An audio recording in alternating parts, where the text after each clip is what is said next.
Hello, everybody. Welcome to another recording of Inside Email Stack. Just to give you some reference, it's a Thursday afternoon in a dark London for me, and Thursday morning in what I'd imagine to be a more brighter marine area for Andy. It's very foggy, but Okay, it'll be nice this afternoon probably. fog will leave. It's cold for California. It has not stopped raining today. So I have been out the house, but hardly much. But that's what happens at this time of year. What we wanted to discuss today, which I think would be really interesting, is just a little bit of a history of Email Stack and what our plan was and how that has transformed into what our future is. What we think our future is, future being, in the next year or two, because things seem to change and are changing quite rapidly. So kind of a bit of history. When we kind of first thought about what we wanted to do in terms of buying, growing, and maybe building a portfolio of email marketing companies, in my head, I thought that the kind of companies that we would buy would be actually quite small. And when I mean by small, I mean small. When I'm talking about size, I'm probably going to talk about revenue here. So small in the sense that they'd be doing 100,000 up to maybe 300,000 in annual revenue. Whether that was in the form of monthly subscriptions or annual contracts, that would depend on the business. But that's what I had in my mind, and we'd kind of buy those, grow them quite aggressively to try and get to the magic 1 million in ARR, and then have someone come in and manage them, and then we would kind of managing it from a top level from there. And actually, before I think you and I kind of went in this as co-founders, and you brought over Email Love, I'd actually acquired one of these. So I bought a very small ESP, a very small email platform with this exact idea, to grow it quite aggressively and then have someone come in and manage it. And I quickly realized one thing and a bit more slowly realized the other. The first thing I quickly realized was that funny enough, it's not that easy just to grow it aggressively. You have to put in a lot of effort to make that happen, of which I'm not afraid of the effort. But doing that and other things is that you have to just focus on that one thing, right? You can't do all of those things. So that was kind of the first thing that I realized. And then a bit more of a slow realization was that the products that we can have the most impact with are ones that are not the email sending. So not what traditionally would be the ESPs, right? Or the email platforms. It's the additional tools that help email marketers do email. So that was it. Well, you also had another tool as well. Yes. Well, I think it's part of another tool. It's part of another tool, yeah. And I think we can still, the reason why I didn't mention that is I think it's still that still exists. I guess it's still there. We're still figuring that out. Whereas the ESP, it's not there. I basically killed it. And it wasn't a huge amount of money, but it was money that would be pretty useful right now. Generally, because it's, you don't want to waste money, obviously. So where that's led us to, I think, although we really love smaller companies, those that are maybe under 500K in yearly revenue, we do love those. We speak to quite a lot of them. They're all building great products. We want to partner with them and work with them.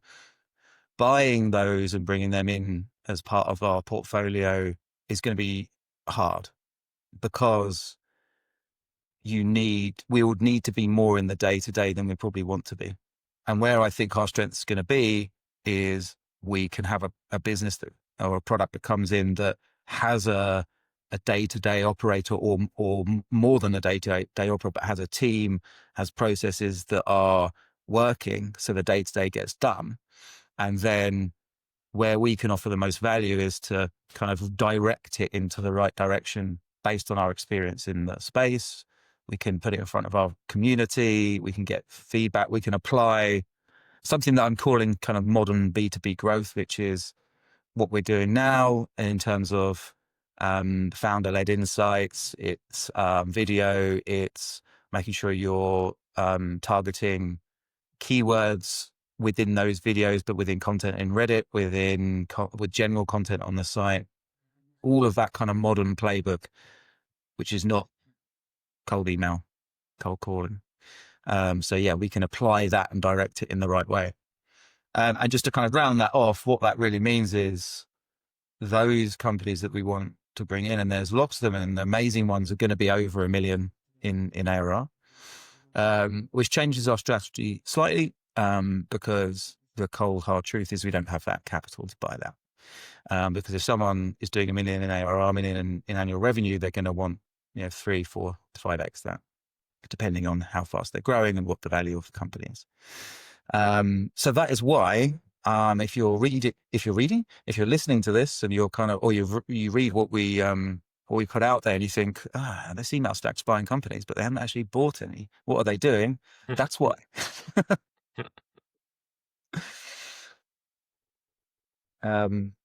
So yeah, what are we going to do about it? I guess is really the final bit, and that is, well, it's two real solid options. One is we're going to grow what we have to a significant revenue that we can utilize that revenue to buy the next business, or we'll have to find a way of bringing capital into the business to be able to buy the extra companies, more companies. Mm-hmm. Yes. Yeah. Which path should we pick? I think, we're going to grow Email Love anyway, either way. And we are trying to do that. So, I think the question is, do we get capital? Do we approach a family office or a VC, or how? I don't know. There's probably multiple ways to get money, right? Yeah, I feel like it comes down to what our patience and tolerance levels are like, because Email Love is growing, and I feel so. Email Love itself, in terms of the traffic we're getting and the email signups and the interest, is growing. All right. And then the plugin is also growing, with our self-service and our enterprise. And I feel like we're on just the edge of really figuring out what go-to-market works. So we've done a few things in the last couple of weeks, like specific webinars for specific things, which we did yesterday, or you did yesterday, ties really unique things together, like Braze and translations, for example. How you use our plugin to speed up your translations with Braze. And if we run those regularly, that's what really, I feel like that go-to-market works. Like, we had some really good signups, we had some good feedback, and it fits perfectly with what we're doing. So we're on that cusp. So going back to what I'm saying around the tolerance of kind of patience and speed, is we could fast forward 12 months, and if we applied the go-to-market that's working, the plugin could be over $1 million in revenue. And that puts us in a really strong position to then do something like revenue financing, which is where you say, hey, I've got this million in revenue, or over $1 million in revenue. I'm going to borrow this amount against that revenue to go and buy another company, which is really cool. And that means that it's not an equity raise. So we're not giving up. Diluting our, Yeah. I wanted to be careful on using the term giving up, but I won't. We're not diluting our ownership of Email Stack for that capital. What we're doing is we're borrowing money against the revenue, We pay it back with interest, of course, but if we can't pay it back, then they know the revenue's there to cover it, right? That's how it works. It's Hmm. much more complicated than that. I'm just dumbing it down, mainly because that's the bit, they really are bit I understand. Um, yeah. So how patient are we? Well, I feel Right. like we need to do that with email of so that we know what works for the next company that we, because Right. I mean, we need to prove out the go to market because we've been. I feel like the market's changed, AI is changing everything. I feel like if we, let's just say we raise money and we just go and buy a company doing 1 million ARR, do we know that we can grow that to 3 or 4 or 5 or 10 million? I mean, the go to I think we just need to like prove out the process with Mm. email of in 2026, which I feel like is going to be a big year for us. Yeah. Um, I think that's the safest path, or like you kind of have to pay the dues and go through right now is not like you know, it's going slow. It feels like it's going slower than we would hope. Yeah. Um, but it's actually not like it's actually probably growing quite. If you look at year on year growth, it's like exploded this year. It's just like you're starting from such a small Fine. base in 2024 that you know Yeah. it is actually a huge jump for 2025. So Yeah. I think that's a really good point, and I think that's what we should focus on. That's so having proving out our modern B2B playbook, however you want to yeah, like describe, we've proving it executed out. this. We've grown Yeah, email love to 1 million ARR, and we know that this works because you did this with Kick Dynamic, but you're now saying that the it's different. strategies you used at Kick Dynamic don't work anymore, right? Yeah, and that's it, and that's the bit that I'm having to change my mindset a little bit, which I'm struggling with honestly, because originally a year and a half ago when email stack kind of came about, I was more confident I could grow a B2B based on using Kick Dynamic playbook. All right. And Hmm. we've tried that and it hasn't worked. So the playbook has changed. And I want to come out with a different word for playbook because I find it a bit old school, but I'm going to use it in this. So yeah, we have to find that new, that new go to market. And as you said, prove it out with the plugin because that will give us more confidence. Because you're right. If we bring in a product doing 1 million in ARR, we'll look at it and go, well, we think we can do this. We're confident we can do this, but actually really can we? And that's a big risk because it's expensive. Um, and we want to grow it. That's kind of the point because otherwise we're not going to be able to realize the value, and the value being, in our case, is profit. We're not particularly looking to buy it and then, um, sell it in 3 or 4 years for X return. It's more grow it so the profit gets larger, so we can use that for personally and also obviously invest back in the company.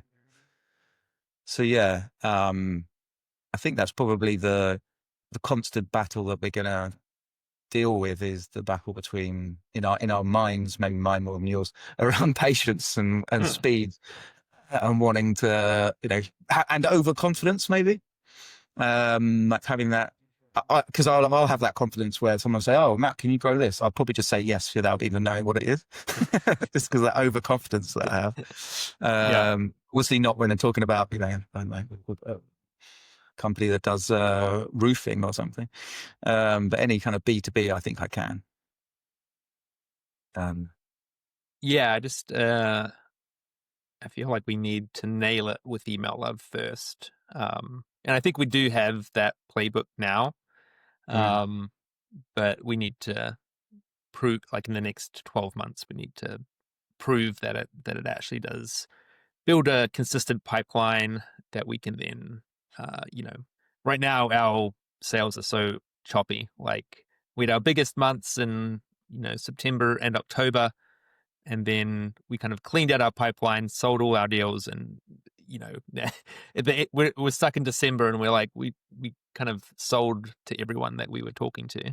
or close the deal because they said they didn't want. Yeah, which is not a bad thing. Like we should be getting to know as fast as possible as well. But but we filled the pipeline has got some enterprise deals in it, like almost in the last 2 weeks, because I think of the newish things that we're doing. We don't know how they're going to work out because they're really early.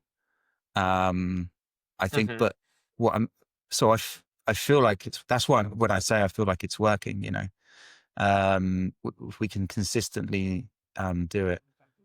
So that's why I say I feel like we're on the edge, like we're so close to that kind of really knowing what's working and what's not. But still, definitely agree that that's great, but we need to do it for the next 6 months to 12 months to see the consistency, make it so it isn't lumpy, get to the good revenue number that we're looking for, and then we can go back and say, hey, this is what happened, and this is Mhm. how we improved it. Yeah, Yeah, I and then agree. we can raise money, or like I don't know, use that money to get more money, and then apply that playbook to the next thing and maybe hire, someone to operate email love, so that because right Yeah. now, I think we just need to focus on that single product, like website and product, Mm. to make it work. Because doing it across and then hiring someone to actually like run it, run it against the playbook that we've set up, so that we can then go and do it for the next product. And that next product needs to have a leader that will run the playbook, because the playbook is quite personal, right? So it's doing videos like this, and it's LinkedIn founder content, etc. We can't, YouTube, Reddit, yeah, we can't do blog that. posts. Like Yeah. Matt Hayes and Andy King can't do that for 7 brands, obviously. So if we Right, have a right. brand, it has to have a figurehead or figureheads, um, people that are able to be the leaders that can be the public face. So it needs Um, to be a company that has a founder that wants to do that, right? And not someone who's just like, I want to get rid of this product. Like, I don't want to work on it anymore. yeah, well, I think if the founder has already done it and has that, um, that following or that reputation, that's hugely beneficial. Will I they do need think. us though? If they won't, they might not need us if they already have that. I think in most, no, they might not. They might not want to sell, but they also might have had hits and growth things on other areas, maybe with product or something like that.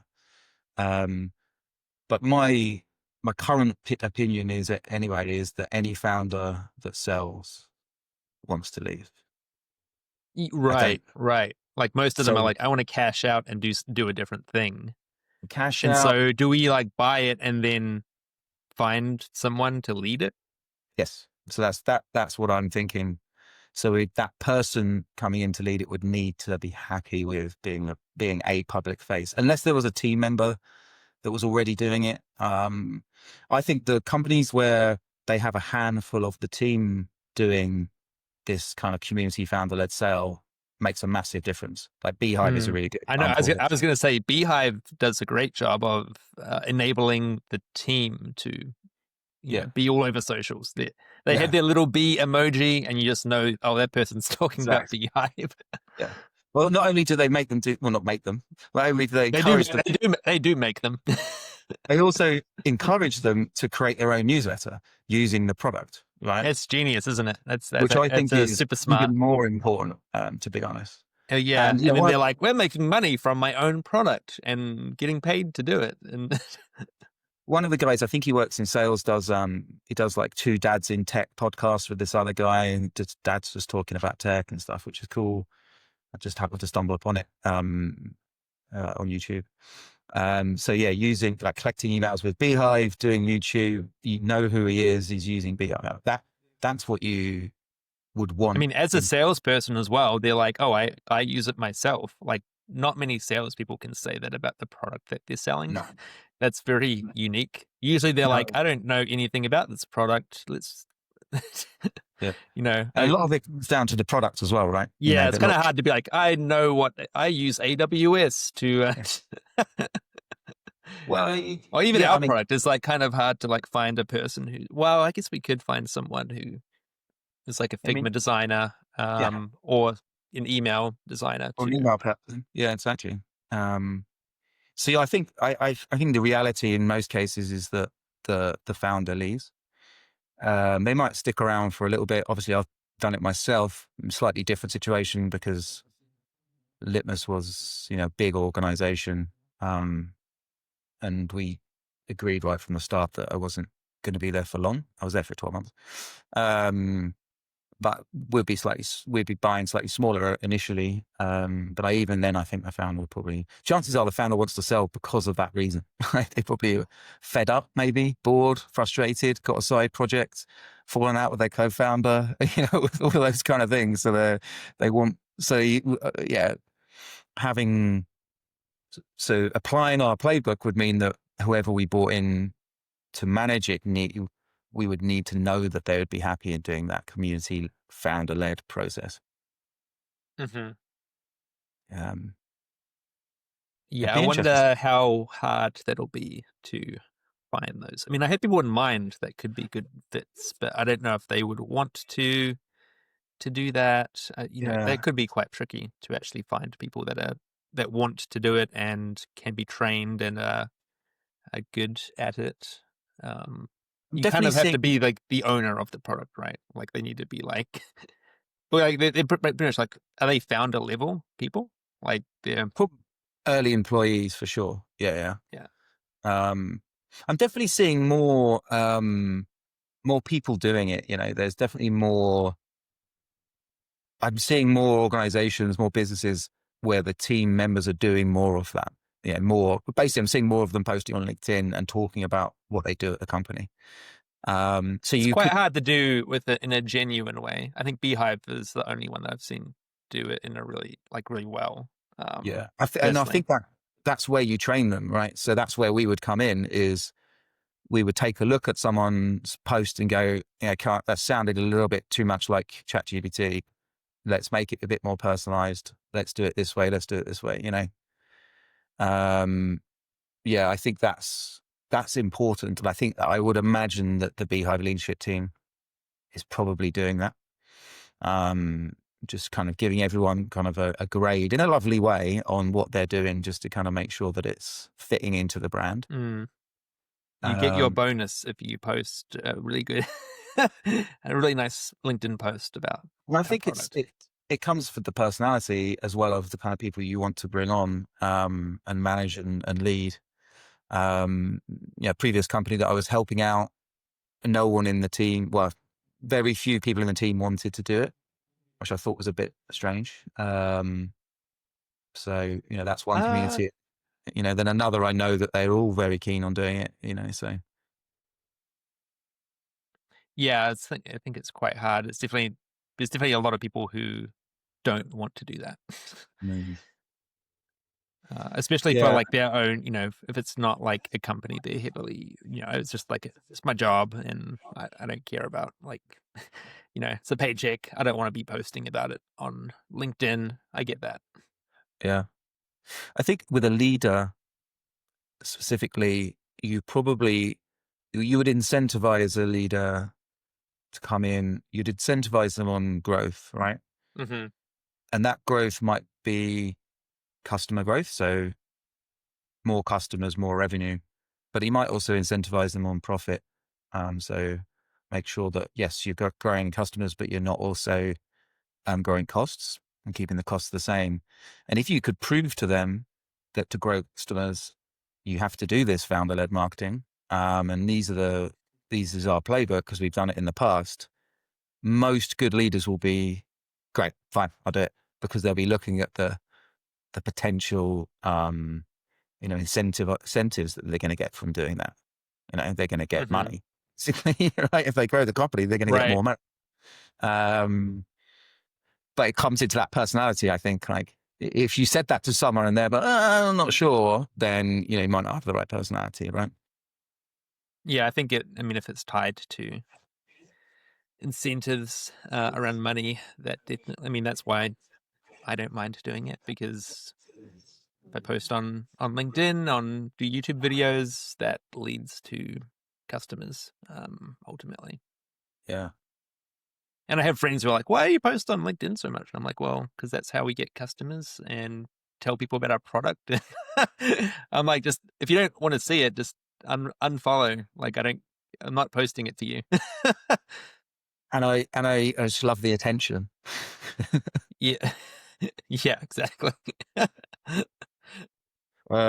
Yeah, I've only had one negative comment so far. I'm waiting for my proper kind of Oh, negative comment. you had a troll. What did they? What were they? Yeah, funny enough, I was talking about why I don't think you should automate any processes until you're over 1 million in ARR, because if you're getting AI to do all the processes, then you're not figuring out what works. You're not speaking to the customers. You're not writing the content. And he replied something like, "Oh, you're missing out on saving you loads of time, blah, blah, blah." Funny enough, guess what he did? He was a founder of a company that did exactly the thing that I said that you shouldn't do. Oh, the AI for go to market. So I ignored it. Um, yeah, yeah. yeah, it's funny. And I think like seeing how we're going about doing this with email stack, and I'm thinking it through, and it's an interesting one, because a lot of founders, I think, plan too much and don't take action, and therefore don't get things done. I'm probably one of those founders who maybe a little bit the other way, whereas I take action rather and sometimes don't think. And it's about getting the right balance. I bought that ESP, it's a loose description, really, the email marketing platform, before you and I had properly decided we would team up. But I didn't, it was it was there, it was going quite a good price. And I just thought I'd do it. So what I'm trying to say is try and have a balance between acting and getting things done versus, thinking it through. Is this actually the right decision in the long term? Never going to get it always right, but it's I mean, definitely that worth was it. part of the sales pitch to me, is I have an ESP and I have a deliverability tool, and we'll combine them, and in And theory that sounds like a good idea. you believe the sales pitch. Yeah, exactly. And then we quickly wound Mm, that down. yeah. Um, yeah. But yeah, as long as we can, I mean, I think it's also like really hard to, like, if we were trying to do this across 3 products, that would also be quite hard to do, I think, is what we've realized. So focusing on one product to get that right first is, I think, the right approach. And that's exactly the point, right? That's exactly the point. Is when I did that pitch to you, we were kind of thinking we could do a few products each, right? And applying the old playbook, everything changed. We've got this new playbook we need to prove out. So you can't do that across multiple products, which is why the next product that we bring in to email stack, if we that we're going to buy, needs to have a team that can run the day to day. So we're doing it from a leadership point of view rather than Yeah, um then a day to day. managing everything. Yeah, exactly. Yeah, yeah. Cool. Well, I think that's probably it for this week. Yeah, Um, let's so I think we've decided we're gonna keep running this playbook for the next 12 months. It probably will change a little bit, or we'll add things to it as we learn. But I think yeah, it's all about executing on the playbook to grow email love, and then next year we can talk about buying a product with the revenue. yeah, good stuff. All right, cool. All I'll right. talk to you next time. See you Bye. later. Bye.